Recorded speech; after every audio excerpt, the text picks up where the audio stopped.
This morning, if you were looking at social media when you first woke up, as you're supposed to, in your gratitude practice, you would see that we launched what we've been talking about for a while, which is our partnership with Glass Half Full. And to talk about it with us is co-founder and CEO, I think, Fran Trautmann of Glass Half Full. And my good friend. Oh, thanks. Sit there. Let's. Do you need a water or anything, you guys? No, I'm good. Okay. So we're gonna zoom through a couple things. First of all, I've been bugging you to do this since what, like Q3 of last year. Yeah. And I've gotten to know Fran because we're in the same business owner group and entrepreneurs organization, and she got on the board and does all these things, and I just started saying and we have been a subscriber of her service for how many years, Lauren? A lot. Where'd she go? She stepped out for a phone call. And they are the nicest people. Like, your drivers are the best people. Like, we forget to put them out, and they come behind the gate and they take the crane and they replace it, and we're like, oh, thank God, because it's exploding with glass, and you keep growing your business. And I guess what's driving you so hard to keep doing this? You're not out there trying to be in all these. I don't know. You're just trying to do the right thing. It seems like. Yeah, I mean, I'm originally from South Louisiana. I grew up hearing about our coastal erosion crisis, grew up with a lack of recycling, and so when my co-founder Max and I had this idea to kind of combine those two issues with one solution, it just felt right, and we jumped into action, and that's just been driving us since. I think this feeling of every day we get to work towards something bigger than us, right? Like a huge waste issue, huge coastal erosion crisis. And that's just what drives every decision every day for us. I love that. And you really started two things. You started Glass Half Full to collect glass and pound it crush it into sand, right? And then you started a 501c3 charity that buys a lot of that sand and then goes and builds wetlands, bio islands that can grow plant material on them and hopefully slow the erosion down.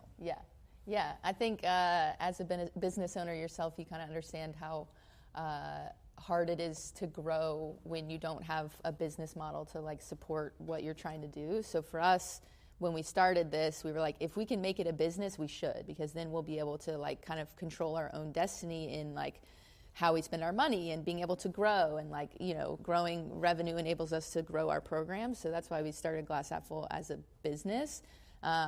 But ultimately, we wanted to do all of these things that didn't really make business sense, right? We wanted to go out into the wetlands. We wanted to help with coastal restoration. We go into schools. We teach young kids in Louisiana about recycling and coastal restoration and why it's important.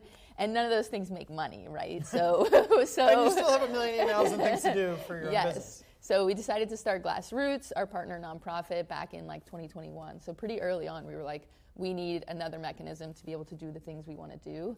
And now it's its own organization run by people that aren't myself, which is amazing. So I get to focus on Glass Half Full and still be able to support amazing charitable things that I want to see happen. So I was at parades last weekend.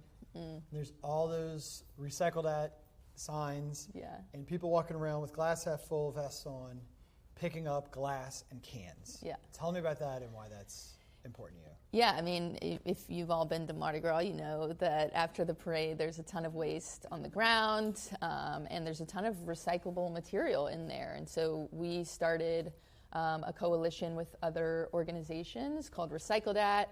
The city is semi-involved, and we basically set up recycling stations along the St. Charles parade route to get cans, plastic bottles, and glass, so that at least we can make our celebration a little bit more sustainable. And they're everywhere. Yeah. They really are. When you go walk on the lakeside of St. Charles, you see them every 20 yards or so. Yeah, we're on the neutral ground side. We have 8 stations along the Uptown St. Charles parade route. And you can bring us cans, bottles, and beads. So if you have any beads you don't want, if your kid's neck is starting to fill up and they can't see, bring us beads. And also you can win prizes. So you'll be entered, if you bring in cans, bottles, or beads, you'll be entered into raffles. And this weekend you could win like courtside Pelican tickets, VIP Jazz Fest tickets. So we're trying to incentivize you to recycle. I love that. So let's talk about our partnership now, Yeah. because this is what I'm really excited about. So earlier this week, you all dropped off these big bins that you put right in the parking lot. And the idea, we're trying to attack this from 3 angles, right? Yeah. We're trying to think of the food drive that we do and how we got all the food in. Let's kind of turn that on its head and let's get people to come bring their glass here. So we're only doing glass. Okay, that's number 1. Number 2, you're going to take that glass because it's going to glass roots, and that's going to go make sand for islands, right? Yes. Number 2, we want you to try to get donations, okay? Because the 10 people that get the highest donation amount, assuming we can hit the threshold we need, get to go build an island with Fran, which is going to be some great social media, by the way. And it's a lot of fun. And hopefully I finally get to drive a big machine. No. Oh! But you could get muddy. You could get in the wetlands. I do like getting dirty. Okay. And then the last thing is we want to make this a thing that sustains and goes on forever. So after these bins get picked up and are gone, because this is a temporary thing, we help encourage your clients to sign up for Glass Half Full, so we have links to that service as well, so they can go sign up for that. So it's 3 calls to action. We're doing this now through the weekend right after Earth Day, which is April 28th, I believe. So this is a sustaining thing. A lot of social media. We're probably going to take another, I didn't even tell you this yet. We're probably going to take another field trip out to Fran's office, and you can all shoot your own content out there in approved areas and things like that. And then our Red Day project is we're literally going to go help take the crushed sand, make sandbags that go to nonprofits and help people with flood prevention. Cool. And go out to things. So we've got this Cody, have we ever been this organized? Holly, have we ever been this organized for Red Day or any client event? I mean, we're trying to help y'all on multiple facets. We're on the right path. We're definitely going there. David, question. And this is not a loaded question, but I'm kind of lost because my wife's big into recycling, at least she was. But it was like, well, you got to quit buying glass, honey. You can't buy glass beer bottles anymore, and you just got to go buy aluminum. Okay, I said, fine, honey, I'll do that for you. Then the next thing you know, now you're here and you're like, well, we need glass, and I'm just kind of lost in the big scheme of things anymore. Like, is it better to buy plastic? Is it better just to buy aluminum and call it a day? I mean, is there really a value add to one versus the other? And this is your business, so I figured you could tell me. Yeah, I think it definitely depends on what you have locally. So before we started, it definitely made sense to not buy glass because there was no way to recycle it, right? So all of this glass was being imported and then it just ended up in a landfill, which is the worst case scenario. So in that case, it made sense to buy aluminum or plastic. But now that we're here, we're local, you're really, if you're buying glass locally, you're minimizing the amount that material has to move anywhere, right? So if you do recycle aluminum still, there are recycling options locally, but it ends up being shipped probably to Alabama to a recycling facility to actually turn into something. So the benefit with using glass here is that it stays here, which I think is better. I think there's also a lot of health benefits. There are, yeah. Glass doesn't need a BPA coating on the inside to protect it. Cans have unless they're very clearly marked, they have a coating of BPA, which is an endocrine disruptor, and loaded with estrogen, which you and I definitely don't need, and other things. Yes. So it's a healthier choice in general to pick the glass over the. So have you guys been able to get all the beer bottles off of Bourbon Street in the French Quarter? We're working on it. So it's cool that LeBlanc and Smith lives here because we work with places like the Chloe and they're barrel proof and places like that. We're trying to get more into the French Quarter. We do have some awesome spots like Molly's, but we'd love to get those historic places like Pado's or Lafitte's. So if you know anyone, let us know. Fran's got me bugging a restaurant for the last year to try to get there. Yeah. Is it that complicated? I mean, is there not a value add for them to do that? There is. So a lot of places save money on their waste hauling because glass is so heavy and also volume-wise pretty big. So we can usually save places money. The difficult thing in the French Quarter is that they need additional bins, and most places don't have the space. But we've made it work if you've ever been to like Molly's at the market, they had no space. We just put it in the middle of the bar. So like there's options. There's just it's blue, it's pretty, it's cute, whatever. And when people understand what you're doing, right. I think it's kind of a draw. Yeah, and people love it. And people love, even when they're like drinking at the bar, they're like, oh, there's recycling here. Hold on, let's back up a little bit because we're all just jumping in and we got people. We got a microphone right there. Patrick will go next. And I'll go to you next. Thanks for being here and doing what you're doing. I think it's phenomenal. Also great that y'all are doing these islands in the sands, but do you see another aspect that the recycled glass could be used for, like insulation or roads or different aspects or in building materials? Yes, definitely. So we actually do currently create 2 products. So we have sand for coastal restoration, and we also make what's called cullet, which is melted and turned into bottles again. So that's kind of like the coolest thing about glass is that it's infinitely recyclable. It can be turned back into bottles infinite times and not lose any quality or value. So we do that. So clear glass is made into cullet, which is sent to be made into new bottles, which is cool. And then sand is our other product. And that gets back to kind of the business model of what we do, which is that the cullet we're able to sell into industry, sand not so much. And so one helps us make money and continue to grow, and the other is more like what we really want to do, which is coastal restoration. Mr. Liberto. Same cost to do the process?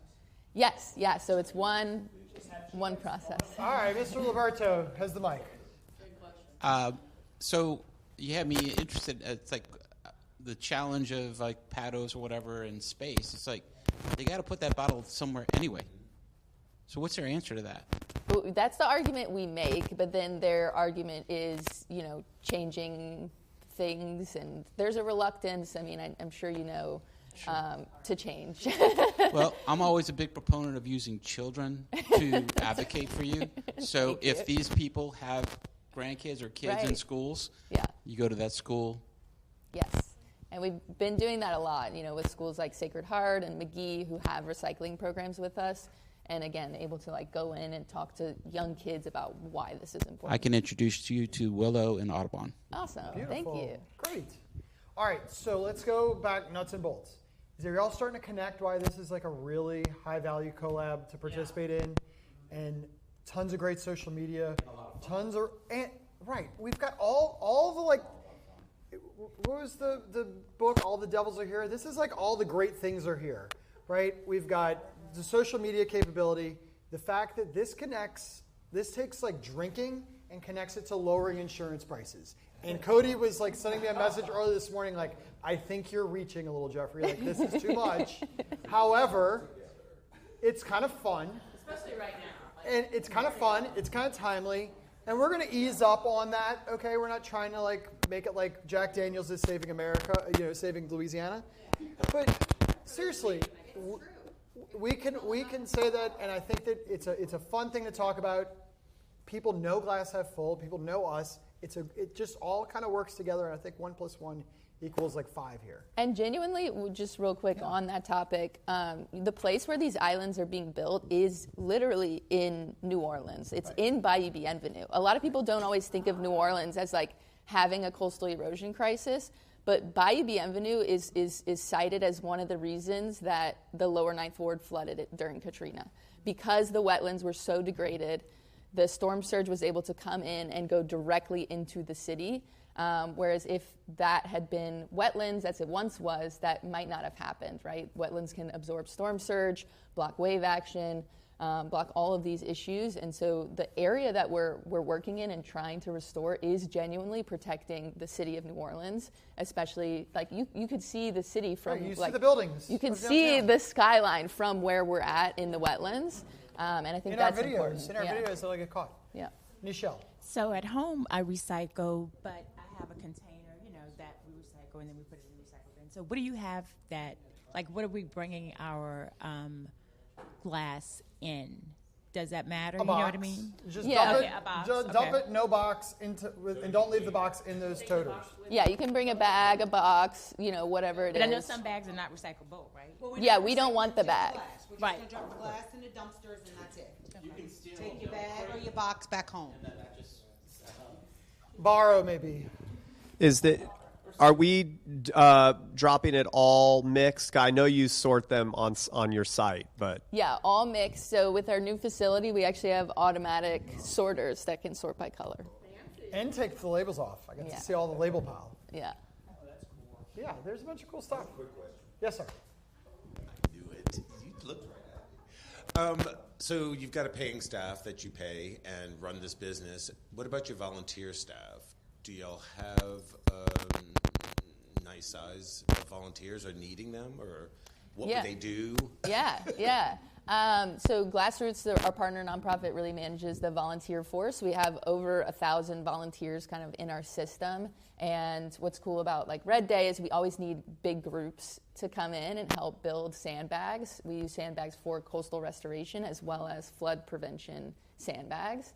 And so big groups are always nice, and we have groups from all over, but definitely over 1,000 volunteers. So we're going to keep this up. This is not like a one and done thing. Today's day one, like just getting started. Lauren is big on this. Zoe, who's around somewhere, has been working a lot. She made me shoot like 25 videos. Yeah. Me too. Well, you're kind of a pro. You have 700,000 followers on TikTok or something. How many? 300. 300,000. I have 3. So anyway, I think this is an opportunity for us all to build up our social game. Also, Fran got to interview Gary Vee on a private Zoom we got to be on a couple months ago. And like I know, a I saw week his later, book back there. Keller Williams announced he was going to be leading our social media con day in Atlanta in 2 weeks. That's cool. The 22 of us are going, 16 of us are going to? 22? 22 people in this room are going to? What was your favorite Gary Vee thing? Because you got to talk to him a bunch. Yeah, he made up our partner name, which is Franny V. So if you get a chance, Franny V. Remind him of Franny V. That was our partner name. But I think what I appreciate about Gary Vee is that he's 100% himself, and he talks about that a lot. He curses. Yeah. He's just honest about being himself, which I appreciate. Well, I think you are one of the most authentic people I know. Oh, thank you. And are always true to what you believe in, and I'm so excited to do this with you. So thanks for being here. Thank we you. appreciate it.